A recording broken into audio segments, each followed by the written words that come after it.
ایک نارمل انسان کو سامنے رکھیے، ایک نارمل انسان. میں اصل میں یہ لفظ کس کے مقابلے میں استعمال کر رہا ہوں؟ ایک شخص وہ ہے جس کی فطرت مسخ ہو گئی ہے، گناہوں میں، گندگیوں میں اتنا آلودہ ہے، غرق ہے کہ وہ اندر اس کی فطرت کا نور بالکل ختم ہو گیا. یا ایک شخص وہ ہے جو تعصب کی وجہ سے کوئی بات سننے کو تیار نہیں. ایک شخص وہ تکبر کی وجہ سے کوئی بات سننے کو تیار نہیں. تو یہ میں ان کو ایب نارمل کہہ رہا ہوں. نارمل آدمی، نارمل آدمی فرض کیجئے کہ وہ بت پرست بھی ہے یا کوئی اور ہے، کسی اور مذہب کا عقیدہ اور نظریے اور خیال کا اور فلسفے کا حامل ہے، آپ اس کو کنورٹ کرنا چاہتے ہیں اسلام کی طرف، تو کیا طریقہ ہوگا؟ پہلے آپ کو اس کے ذہن کا جائزہ لینا ہوگا. اس کے ذہن میں خیالات کیا ہیں، اس کے نظریات کیا ہیں، اس کے عقائد کیا ہیں. سب سے پہلے آپ کو ان کی تصحیح کرنی ہوگی.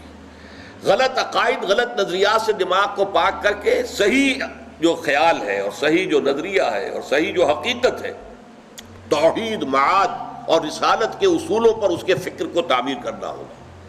جب اس کے ذہن اور دل کے اندر ایمان بیٹھ جائے گا تو جو بری عادات، برے اطوار، برے اخلاق اس کے گرد چمٹے ہوئے تھے، جیسے پتجھڑ میں پتے جھڑ جاتے ہیں، وہ خود بخود جھڑ جائیں گے. یہ تزکیہ ہو جائے گا، یزکیہم. اب جب یہاں تک وہ پہنچ گیا ہے تو اب وقت آیا تعلیم کتاب. کتاب میں عرض کر چکا ہوں کہ اس سے مراد ہے احکام، ڈوز اینڈ ڈونٹس. اب انہیں بتایا جائے گا بھائی اللہ نے نماز فرض کی ہے، نماز پڑھنی ہوگی. اب اللہ نے روزے جو ہے فرض کیے ہیں، رمضان مبارک کے آپ کو رکھنے ہوں گے. اگر آج چھوٹتے ہی اسے نماز کہیں گے، جیسا کہ ہمارے بہت سے لوگ کرتے ہیں اپنے بچوں سے، بھائی نماز پڑھا کرو. اب وہ یہ دیکھتے ہی نہیں کہ آپ نے جس تعلیم گاہ میں اسے بھیجا ہوا ہے وہاں تو اس کے دماغ میں کچھ اور ہی خناس پیدا ہو چکا ہے. اس کے ذہن میں ڈارونزم بیٹھا ہوا ہے. وہ سمجھتا ہی نہیں کہ انسان کیسے پیدا کیا گیا، تو ایک حیوان ہے، بس ذرا سا ارتقاء یافتہ حیوان ہے اور بس ختم. یہ کیا خلیفۃ اللہ اور یہ کیا مسجود ملائک، کس بلا کا نام ہے؟ اس کے دماغ میں وہ بات فٹ بیٹھتی نہیں. اس کے دماغ میں مارکسزم بیٹھا ہوا ہے، اس کے دماغ میں فرائڈزم بیٹھا ہوا ہے، اس کے دماغ میں لاجیکل پازیٹیوزم بیٹھا ہوا ہے، یا کچھ اور ہے. یہ تو میں اپنے بچوں کی بات کر رہا ہوں نا، اس لیے کہ ان کے بت پرستی تو ان کے دماغ میں نہیں ہے الحمدللہ، لیکن یہ چیزوں تو ان کے دماغ میں ہے نا.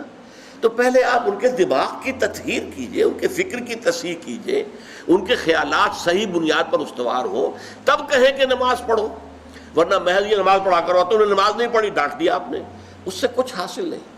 تو جو نارمل طریقہ ہے، پہلے فکر کی تطہیر ہو، اس سے اخلاق کی تطہیر خود بخود ہو جائے گی. برے اعمال کو برے نظریات سے غذا ملتی ہے. جب نظریہ یہاں یہ بیٹھ جائے گا کہ مرنے کے بعد جی اٹھنا ہے اور جواب دہی کرنی ہے اپنے ایک ایک فعل اور عمل کی، تو خود بخود جو ہے انسان کے وہ جو بھی اس کے جو پتے لگے ہوئے تھے برائیوں کے، وہ پتے پتجھڑ کے موسم کے ساتھ جھڑ جائیں گے. اب انہیں فقہ کی تعلیم دیں، قرآن کے احکام بتائیں، اس کے آداب بتائیں، حرام کیا ہے حلال کیا ہے یہ بتائیں. اور پھر سب سے اونچا درجہ جو ہوگا، اسے کہیے کہ متخصصین جو ہوتے ہیں، اسپیشلائزڈ، وہ حکمت کی تعلیم ہو. اور حکمت کیا ہے؟ ایک حکمت اصولی ہے، حکمت ایمانی.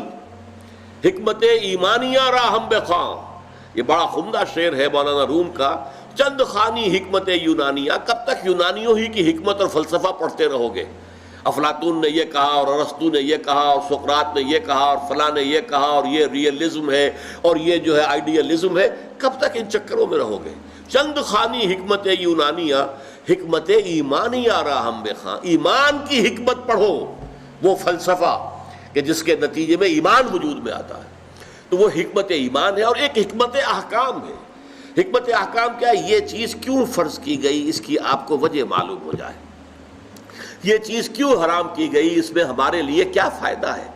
یہ در حقیقت ہماری بہبود کے لیے، ہماری بھلائی کے لیے، ہماری خیرخواہی کے لیے کام دیے گئے. جب یہ چیزیں معلوم ہوتی تو اب شریعت بھاری نظر نہیں آئے گی، بلکہ وہ شریعت تو آپ کے اپنے دل کی آواز ہوگی کہ ہاں ایسا ہی ہونا چاہیے، فی الواقع یوں ہی ہونا چاہیے تھا. دیکھنا تقریر کی لذت کہ جو اس نے کہا میں نے یہ جانا کہ گویا یہی میرے دل میں ہے. یہ ہے natural process of converting a person to Islam and ایمان.